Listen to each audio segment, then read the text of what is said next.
गुरु रूप प्यारी साध संगत जी, वाहिगुरु जी का खालसा वाहिगुरु जी की फतेह। ਭਾਈ ਸਾਹਿਬ ਭਾਈ ਵੀਰ ਸਿੰਘ ਜੀ ਦੀਆਂ ਅਮੋਲਕ ਲਿਖਤਾਂ ਵਿੱਚੋਂ ਕੁਝ ਨੁਕਤੇ ਇਕੱਤਰ ਕਰਕੇ ਇੱਕ ਟਰੈਕ ਦੇ ਰੂਪ ਵਿੱਚ ਪ੍ਰਕਾਸ਼ਿਤ ਹੋਏ ਸਨ। ਅੱਜ ਦੇ ਹਿੱਸੇ ਵਿੱਚ ਆਪ ਜੀ ਨੇ ਇਹ ਦਰਸਾਇਆ ਹੈ ਕਿ ਵਾਹ ਤੋਂ ਕੀ ਭਾਵ ਹੈ ਤੇ ਗੁਰੂ ਤੋਂ ਕੀ ਭਾਵ ਹੈ। ਸੋ ਵਾਹਿਗੁਰੂ ਗੁਰਮੰਤਰ ਦੀ ਇਸ ਵਿੱਚ ਖੁੱਲੀ ਵਿਆਖਿਆ ਹੈ। ਨਾਲ ਇਹ ਵੀ ਦਰਸਾਇਆ ਹੈ ਕਿ ਇੱਕ 135 ਵਰਸ ਦਾ ਯੋਗੀ स्वामी नित्यानंद जी उदासीन ਉਹ ਇਸ ਵਾਹਿਗੁਰੂ ਗੁਰਮੰਤਰ ਬਾਰੇ ਕੀ ਕਹਿੰਦਾ ਹੈ। ਆਓ ਪਿਆਰ ਨਾਲ ਸਰਵਣ ਕਰੀਏ ਜੀ। ਸਿਰਲੇਖ ਹੈ ਵਾਹਿਗੁਰੂ ਨਾਮ ਦਾ ਮਰਮੀ ਅਰਥ। ਜਿੱਥੋਂ ਤੱਕ ਮਨ ਦੀ ਬਾਣੀ ਦੀ ਗਮਤਾ ਹੈ ਉਥੋਂ ਤਾਈਂ ਦੀ ਸਮਝ ਆਦਮੀ ਵਰਣਨ ਕਰਦਾ ਹੈ, ਔਰ ਉਹ ਸਾਰਾ ਮੰਡਲ ਦੇਸ਼ ਕਾਲ ਵਸਤੂ ਅਥਵਾ ਦੇਸ਼ ਕਾਲ ਨਿਮਿਤ ਦਾ ਹੈ। ਮਨ ਦਾ ਆਪਣਾ ਸਰੂਪ ਦੇਸ਼ ਕਾਲ ਨਿਮਿਤ ਵਾਲਾ ਹੈ। ਇਸ ਤੋਂ ਪਰੇ ਇਸ ਦੀ ਸਮਝ ਲੱਗ ਹੀ ਨਹੀਂ ਸਕਦੀ। ਪਰ ਕਦੇ ਕੋਈ ਅਤ ਸੁੰਦਰ ਝਲਕੇ ਹੇਠਾਂ ਜਾਂ ਕਿਸੇ ਬੰਦਗੀ ਸਿਫਤ ਸਲਾਹ ਦੇ ਅਸਰ ਨਾਲ ਇੱਕ ਸੁੱਤੇ ਸਮਾਧੀ ਦੀ ਅਵਸਥਾ ਲੰਘਦੀ ਹੈ, ਜਿਸ ਵੇਲੇ ਕਿ ਮਨ ਹੋਰੀ ਮਾਨੋ ਉੱਕੇ ਖੜੋ ਜਾਂਦੇ ਜਾਂ ਉਰੇ ਰਹਿ ਜਾਂਦੇ ਹਨ। ਆਪਾ ਜੋ ਮਨ ਤੋਂ ਪਰੇ ਮਨ ਦਾ ਪ੍ਰਕਾਸ਼ਕ ਹੈ ਤੇ ਇਸ ਤੋਂ ਮਾਨੋ ਅਲੱਗ ਹੈ, ਅਨੰਤ ਨਾਲ ਜਾ ਛੋਂਦਾ ਹੈ। ਜਦੋਂ ਇਸ ਤੋਂ ਮੁੜ ਆਪਾ ਪਰਤਦਾ ਹੈ, ਅਰਥਾਤ ਮਨ ਤੇ ਬੁੱਧ ਆਪਣਾ ਕੰਮ ਫਿਰ ਆਰੰਭਦੇ ਹਨ, ਤਾਂ ਮਨ ਉੱਥੇ ਨਾ ਜਾ ਸਕਣ ਕਰਕੇ ਦੱਸ ਨਹੀਂ ਸਕਦਾ ਕਿ ਉੱਥੇ ਕੀ ਸੀ। ਪਰ ਉਸ ਦੀ ਸੁੰਦਰਤਾ ਤੇ ਅੰਦਰ ਰਸ ਭਰੀ ਦਸ਼ਾ ਦਾ ਅਸਰ ਐਸਾ ਕੁਝ ਸੰਸਕਾਰ ਮਾਤਰ ਉਸ ਤੇ ਪਿਆ ਹੁੰਦਾ ਹੈ ਕਿ ਮਨ ਹੁਰੀ ਵਾਹ ਵਾਹ ਕਹਿ ਉੱਠਦੇ ਹਨ। ਮਾਨੋ ਜਦੋਂ ਉਸ ਦੇਸ਼ ਕਾਲ ਤੋਂ ਪਰੇ ਦਾ ਝਲਕਾ ਵਹਿਦਾ ਹੈ ਤਾਂ ਆਤਮਾ ਜਾਂ ਆਪਾ ਆਨੰਦ ਦਾ ਰਸ ਅਨੁਭਵ ਕਰਦਾ ਹੈ, ਪਰ ਉਥਾਨ ਹੋ ਕੇ ਮਨ ਉਸ ਦਾ ਪਤਾ ਵਾਹ ਵਾਹ ਉਚਾਰਨ ਤੋਂ ਸਿਵਾ ਕੁਝ ਨਹੀਂ ਦੱਸ ਸਕਦਾ। ਕਵੀ ਸੰਤੋਖ ਸਿੰਘ ਇਸ ਅਵਸਥਾ ਵੱਲ ਇਸ਼ਾਰਾ ਕਰਕੇ ਕਹਿੰਦੇ ਹਨ, ਵਾਹ ਨਾਮ ਅਚਰਜ ਕੋ ਹੋਈ, ਅਚਰਜ ਤੇ ਪਰ ਉਕਤ ਨਾ ਕੋਈ। ਵਾਹ ਨਾਮ ਉਸ ਅਚਰਜ ਦਾ ਹੈ ਕਿ ਜਿਸ ਤੋਂ ਪਰੇ ਬਾਣੀ ਜਾ ਨਹੀਂ ਸਕਦੀ। ਮਨ ਬਾਣੀ ਤੋਂ ਪਰੇ ਦੀ ਅਵਸਥਾ ਨੂੰ ਜਦ ਕੋਈ ਦਰਸ਼ਨ ਕਰਨ ਹਾਰਾ, ਰਸ ਮਾਣਨ ਹਾਰਾ, ਸੱਚੀ ਮੁੱਚੀ ਪਹੁੰਚਾ ਹੋਇਆ ਸ੍ਰੇਸ਼ਟ ਪੁਰਖ ਕਿਸੇ ਤਰ੍ਹਾਂ ਕੋਈ ਨਾਮ ਦੇਣਾ ਚਾਹੇ ਤਾਂ ਦੇ ਨਹੀਂ ਸਕਦਾ, ਕਿਉਂਕਿ ਮਨ ਬਾਣੀ ਦੀ ਪਹੁੰਚ ਹੀ ਨਹੀਂ। ਜਿੱਥੇ ਉੱਥੋਂ ਦਾ ਉਹ ਨਾਮ ਪਤਾ ਕੀ ਦੇਵੇ। ਹਾਂ, ਉਸ ਯਥਾਰਥ ਦਾ ਪਤਾ ਦੇਖਣ ਹਾਰ ਵਾਹ ਤੋਂ ਬਿਨਾਂ ਹੋਰ ਕੁਝ ਕਹਿ ਨਹੀਂ ਸਕਦਾ। ਸੋ ਵਾਹ ਨਾਮ ਉਸ ਨਿਰਗੁਣ ਯਥਾਰਥ ਦਾ ਹੈ ਜਿੱਥੇ ਮਨ ਬਾਣੀ ਦੀ ਪਹੁੰਚ ਨਹੀਂ, ਤੇ ਇਹ ਵਾਹ ਉਸ ਦਾ ਕਲਪਨਾ ਮਾਤਰ ਨਾਮ ਨਹੀਂ, ਪਰ ਆਤਮਾ ਦੇ ਮਿਲਾਪ ਪ੍ਰਾਪਤੀ ਦਾ ਉਹ ਆਵਾਜ਼ਾ ਹੈ ਕਿ ਜਿਸ ਤੋਂ ਅੱਗੇ ਮਨ ਬਾਣੀ ਦੀ ਗਮਤਾ ਹੈ ਨਹੀਂ। ਉਸ ਨੂੰ ਵਾਹ ਹੀ ਕਹਿਣਾ ਯੋਗ ਹੈ, ਜੋ ਨਾਮ ਵੀ ਹੈ, ਸਿਫਤ ਸਲਾਹ ਵੀ ਹੈ, ਉਸ ਦਾ ਯਸ਼ ਤੇ ਕੀਰਤਨ ਵੀ ਹੈ। ਅਰਥਾਤ ਜੋ ਕੋਈ ਉਸ ਰੰਗ ਵਿੱਚ ਅਪੜਦਾ ਹੈ ਉਸ ਬਾਬਤ ਆਵਾਜ਼ਾ ਇਹੋ ਦਿੰਦਾ ਹੈ। ਇਧਰ ਜੋ ਮਿਲਾਪ ਲਈ ਸਾਧਨ ਆਰੰਭ ਕਰਦਾ ਹੈ ਤੇ ਜਗਿਆਸੂ ਹੈ, ਉਹ ਵੀ ਇਸੇ ਨੂੰ ਜਾਪਦਾ ਹੈ। ਉਹ ਉਸ ਆਨੰਦ ਦੇ ਅੱਗੇ ਅਰਦਾਸ ਕਰਦਾ ਹੈ ਕਿ ਮੈਂ ਵਾਹ ਵਾਹ ਕਰਦਿਆਂ ਉਸ ਟਿਕਾਣੇ ਅਪੜਨਾ ਹੈ ਜਿੱਥੇ ਮਨ ਨੇ ਲੀਨ ਹੋ ਜਾਣਾ ਹੈ। ਬਾਣੀ ਨੇ ਵਾਹ ਕਹਿ ਕੇ ਮੁੱਕ ਜਾਣਾ ਹੈ, ਜਿਸ ਦੇ ਅਨੁਭਵ ਰਸਲੀਨਤਾ ਮਗਰੋਂ ਉਥਾਨ ਹੋ ਕੇ ਮੈਂ ਰਸ ਭਰੇ ਸਰੂਰ ਵਿੱਚ ਕੁਝ ਕਹਿ ਨਹੀਂ ਸਕਣਾ, ਪਰ ਜੇ ਕੁਝ ਕਥਨ ਕਰ ਸਕਣਾ ਹੈ ਤਾਂ ਵਾਹ। ਅੱਗੇ ਦੱਸਦੇ ਹਨ, ਗੋਤਮ ਨਾਮ ਅਗਿਆਨ ਅਨਿਤ, ਰਉ ਪ੍ਰਕਾਸ਼ ਕੀਓ ਜਿਨ ਚਿਤ। ਕਿ ਗੋ ਨਾਮ ਹੈ ਹਨੇਰੇ ਦਾ, ਹਨੇਰਾ ਨਾਮ ਹੈ ਰੋਸ਼ਨੀ ਦੇ ਅਭਾਵ ਦਾ। ਰੋਸ਼ਨੀ ਦਾ ਅਭਾਵ ਦੋ ਪ੍ਰਕਾਰ ਦਾ ਹੈ, ਇੱਕ ਜੋ ਅੱਖਾਂ ਪਰ ਆਪ ਨੂੰ ਲਿਖਾਉਂਦਾ ਹੈ, ਦੂਸਰੇ ਜੋ ਚਿੱਤ ਪਰ ਆਪ ਨੂੰ ਲਿਖਾਉਂਦਾ ਹੈ।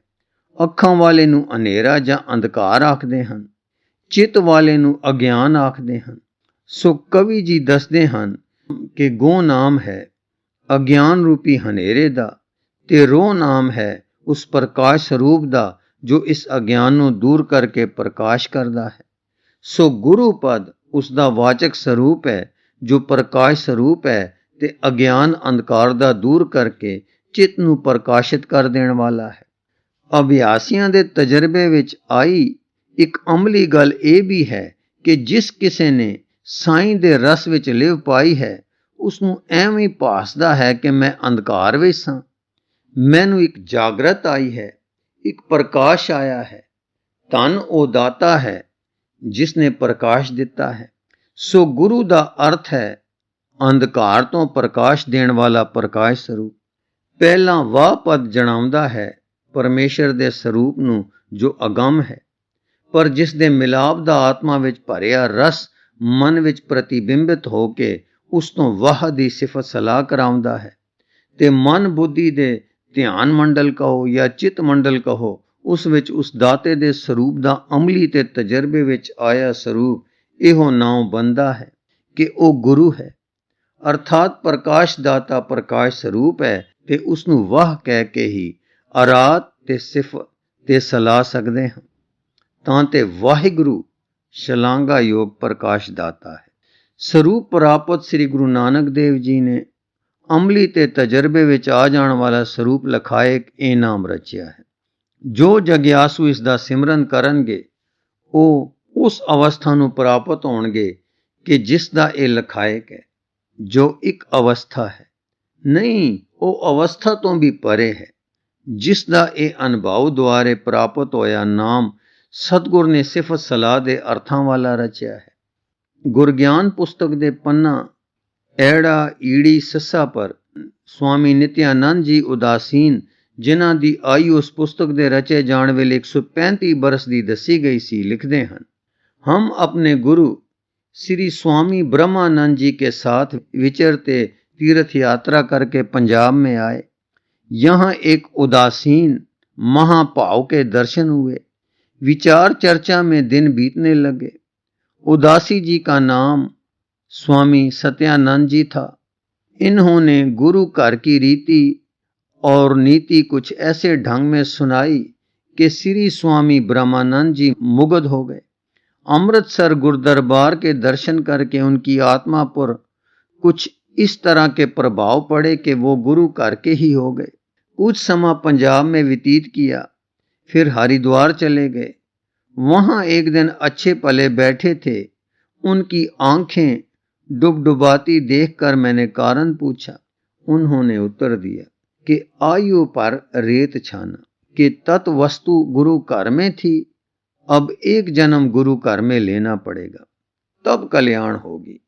ये कह के उन्होंने शरीर छोड़ दिया। मैं भी गुरु नानक के घर के वाहिगुरु मंत्र का जाप करता हूँ। योग साधन योगाचार्य के पास बैठकर किए और साल किए। जो आनंद और शांति मुझे अब प्राप्त है वह पहले कभी भी नहीं मिली। गुरु का मार्ग पूर्ण है। वाहिगुरु शब्द की महिमा कही नहीं जा सकती। गुरु नानक और गुरु गोबिंद सिंह जी की शिक्षा अमृत है। गुरबाणी से बढ़कर कल्याणकारी कोई और बाणी नहीं। योगी जी ने आंखें बंद करने से पहले जो संदेश मुझे दिया, दूसरों तक पहुंचाना मेरा कर्तव्य है। जो सिद्धि और प्राप्ति वाहिगुरु नाम जप में सहज में हो जाती है, वो और कठिन से कठिन साधन करने से भी दुष्तर प्राप्त होती है। ये सत्य है, परीक्षा किया हुआ सत्य है और निर्विवाद सत्य है। मेरी अवस्था पुस्तक लिखने लिखाने की नहीं है। कुछ प्रेमी सज्जनों की प्रेरणा से अपने जीवन में देखी पाली बातें भेंट हैं। वाहिगुरु जी का खालसा, वाहिगुरु जी की फतेह।